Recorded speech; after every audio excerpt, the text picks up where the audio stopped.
Ya. Piececitos de niño azulosos de frío, ¿cómo os ven y no os cubren, Dios mío? Piececitos heridos por los guijarros todos, ultrajados de nieve y lodo. Como ustedes pueden ver, hoy día hablaremos sobre los poemas.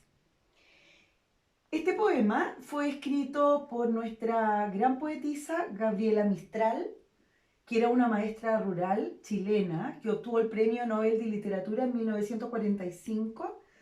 Ella amaba mucho, mucho, entrañablemente a los niños, por lo tanto escribió muchos poemas muy hermosos para los niños. Los poemas son textos literarios que pertenecen al género lírico o género poético. Así como los poemas también hay otros textos que pertenecen a este género, como son las odas, las canciones, los sonetos, etc. Hay varios más, pero en este caso hoy día vamos a tocar principalmente los poemas. Eh, los poemas o este género en general tiene como propósito expresar sentimientos, emociones, pensamientos o ideas. Y en general, ¿verdad? Para eso ocupan un lenguaje distinto al que se utiliza en el género narrativo, por ejemplo. Y ese lenguaje le llamamos lenguaje figurado o también puede ser un lenguaje literal. Voy a poner un ejemplo. Si yo digo tus labios de carmín, el carmín está representando el color rojo, estoy usando un lenguaje figurado. Pero si yo digo tus labios rojos, eso es lenguaje literal, porque los labios pueden ser rojos, ¿verdad? Me refiero a en forma natural. Este fragmento que ustedes ven aquí, lo vamos a analizar para ver un poco sobre la estructura de los poemas. Los poemas generalmente, ¿no es cierto?, están escritos así, en conjuntos de líneas. Y vamos a ver que a cada conjunto de línea nosotros les vamos a llamar estrofa. Por tanto, acá tenemos la primera estrofa y tenemos la segunda estrofa. Y a cada una de estas líneas les vamos a llamar versos. A cada una de estas líneas les vamos a llamar versos. Este es el verso 1, el verso 2, el verso 3 y el verso 4. El verso 5, el verso 6, el verso 7 y el verso 8. Como ustedes se pueden dar cuenta, la estrofa 1 o la primera estrofa está compuesto de 4 versos y la estrofa 2 o la segunda estrofa también está compuesta de 4 versos. Como este es solo un fragmento de la poesía Piececitos, existen más estrofas, pero cada una de estas estrofas siempre son de 4 versos. En general, las poesías constan de 1, 2 o 4 versos, porque cuando ya son de 8, por ejemplo, estaríamos hablando de otro tipo de poemas. Eso es con respecto a la estructura. Ahora, nosotros, ¿verdad?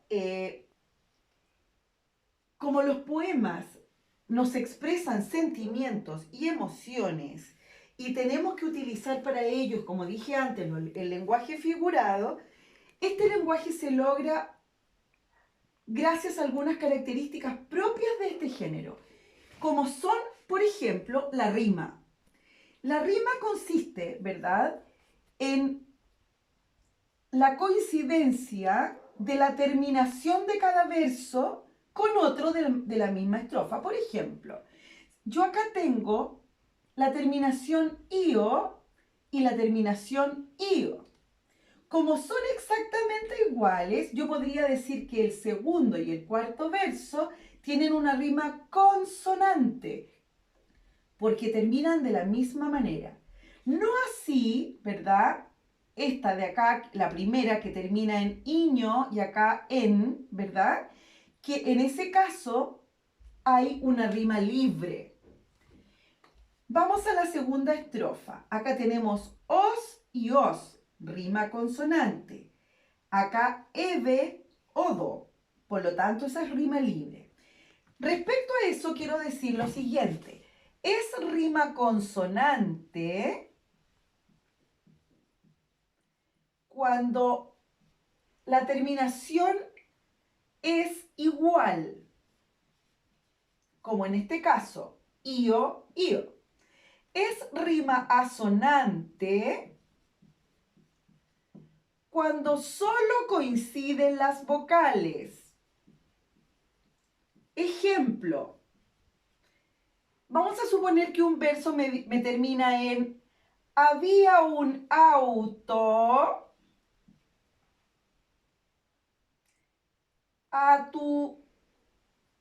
busquemos una palabra con uigo, si podría ser, por ejemplo, luto o lulo, lulo. Vamos a suponer que la siguiente palabra termina en lulo. Si ustedes se fijan, aquí tenemos una U y aquí tenemos una U. Acá tenemos una O y acá tenemos una O. La consonante no es igual, porque en este caso es una T y esto es una L. Por lo tanto, este tipo de rimas se llama asonante, donde solo coinciden las vocales, pero la consonante no coincide. Y es una rima libre, ¿verdad? Aquellas en que no coincide nada. No hay coincidencia fonética. Eso es con respecto a la rima. También, ¿verdad? Dentro de lo que estábamos nosotros viendo, vamos a ver que para poder expresar estos sentimientos y emociones, los poetas o poetisas utilizan tres tipos, existen más, pero nosotros en este curso vamos a ver tres tipos de figuras literarias, como son la comparación,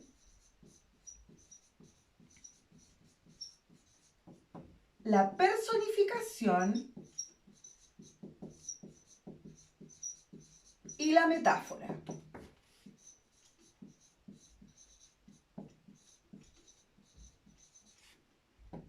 Tal como lo dije o lo expliqué en la clase que tuvimos la semana recién pasada, la comparación consiste en comparar, ¿verdad?, dos elementos a través de las palabras como, igual que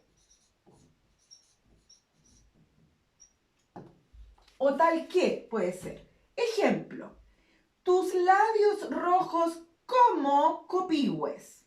Tus labios rojos como copigües. Tu cara blanca como la luna. Tu pelo igual que río, o sea, largo.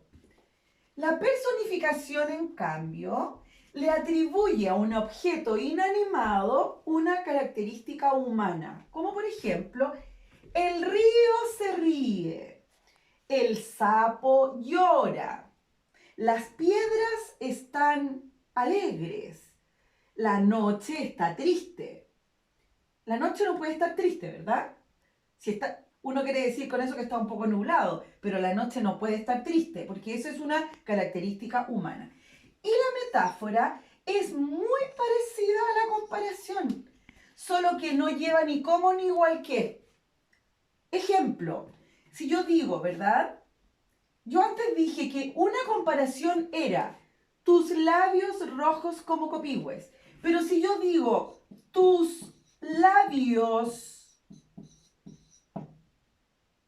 copigües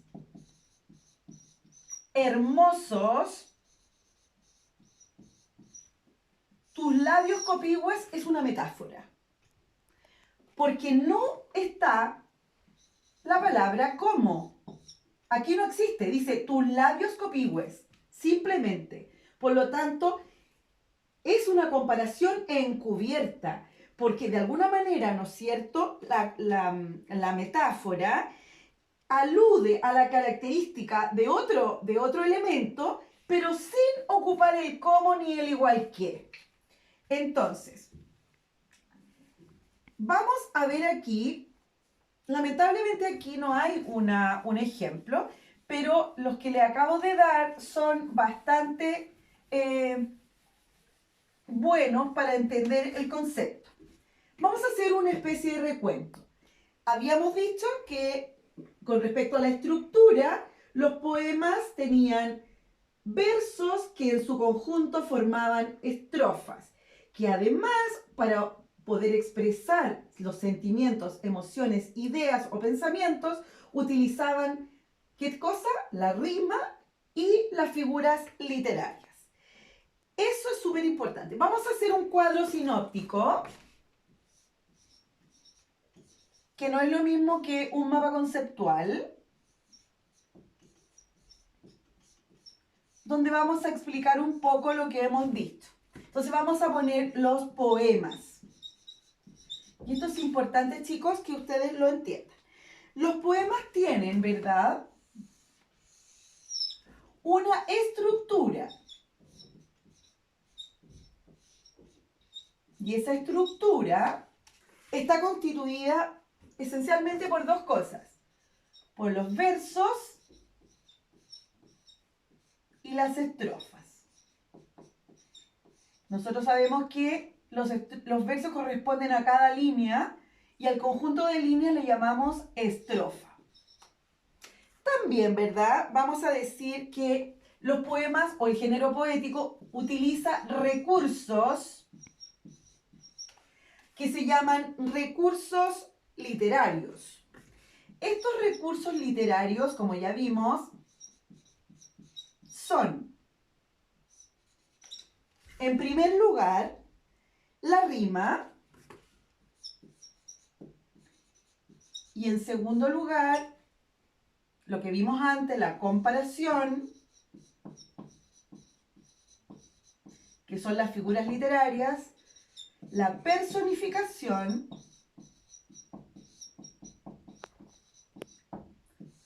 la metáfora.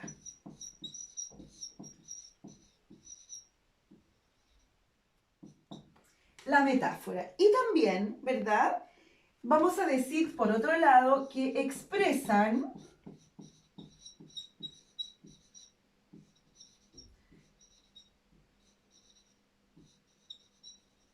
sentimientos, emociones, ideas, pensamientos. ¿A través de qué? De un lenguaje figurado o literal. Como ven, chicos y niñitas, los poemas y el género poético utilizan recursos que no se utilizan en el género narrativo. Entonces, para nosotros poder, ¿no es cierto?, inspirarnos en expresar sentimientos, emociones o ideas, tenemos que utilizar esta estructura. Los invito, chicos, a crear sus propios poemas. Acá tenemos una pera. Les voy a hacer una invitación.